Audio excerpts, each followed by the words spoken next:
चुनाव आयोग ने सिर नाम का एक नया अभियान शुरू किया है जो सीधे तौर पर वोट देने के अधिकार से जुड़ा हुआ है। चलिए इसे जरा समझते हैं। देखिए, यह अभियान 2 फेज में होगा। पहला फेज 4 नवंबर 2025 से शुरू होगा, जिसमें बूथ लेवल ऑफिसर यानी BLO घर घर आकर वोटर्स की जानकारी को वेरीफाई करेंगे। अब इस पूरी प्रक्रिया का जो आधार है वो बहुत सरल है। 2025 की जो वोटर लिस्ट है उसकी तुलना सीधे सीधे साल 2002 की लिस्ट से की जाएगी और इसी तुलना के आधार पर हर वोटर को A से लेकर F तक 6 अलग-अलग कैटेगरीज में बांटा जाएगा। मतलब 2002 की वो लिस्ट ही एक तरह से सब कुछ तय करने वाली है। तो सवाल ये उठता है कि किसी को कौन सी कैटेगरी मिलेगी। इसके लिए 2 मुख्य चीजें देखी जाएंगी। पहली, वोटर की उम्र और दूसरी 2002 की वोटर लिस्ट में उनके परिवार का नाम है या नहीं। सबसे पहले ग्रुप को देखते हैं। ये वो लोग हैं जिनकी उम्र 38 साल या उससे ज्यादा है, यानी जिनका जन्म 1 जुलाई 1987 को या उससे पहले हुआ है। अगर उनका नाम 2002 की लिस्ट में मिल जाता है तो उन्हें रखा जाएगा कैटेगरी A में, और अगर नाम नहीं मिलता तो उन्हें डाल दिया जाएगा कैटेगरी B में। अब आते हैं दूसरे एज ग्रुप पर। यह है 22 से 38 साल के वोटर्स जिनका जन्म 2 जुलाई 1987 से 2 दिसंबर 2004 के बीच हुआ है। अगर इनके माता या पिता दोनों में से किसी एक का भी नाम 2002 की सूची में है तो उन्हें मिलेगी कैटेगरी C। लेकिन अगर माता पिता दोनों में से किसी का भी नाम उस लिस्ट में नहीं है तो फिर उन्हें कैटेगरी D में रखा जाएगा। और आखिर में बात करते हैं सबसे यंग वोटर्स की, यानी 18 से 21 साल के वोटर्स की। यहां पर नियम थोड़े और सख्त हैं।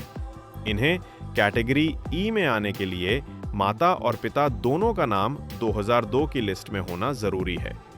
अगर एक का भी नाम नहीं मिला तो उन्हें सीधे कैटेगरी F में डाल दिया जाएगा।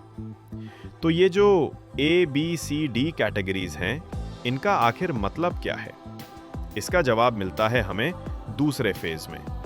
आपकी कैटेगरी ही ये तय करेगी कि आपको अपना वोट देने का अधिकार बनाए रखने के लिए कौन से और कितने डॉक्यूमेंट्स जमा करने पड़ेंगे, और कुछ मामलों में अपना वोट देने का अधिकार बचाने के लिए इतने डॉक्यूमेंट्स तक देने पड़ सकते हैं। चलिए इस टेबल को जरा ध्यान से समझते हैं। अगर कोई कैटेगरी A में है तो बहुत बढ़िया, उन्हें कोई प्रूफ नहीं देना होगा।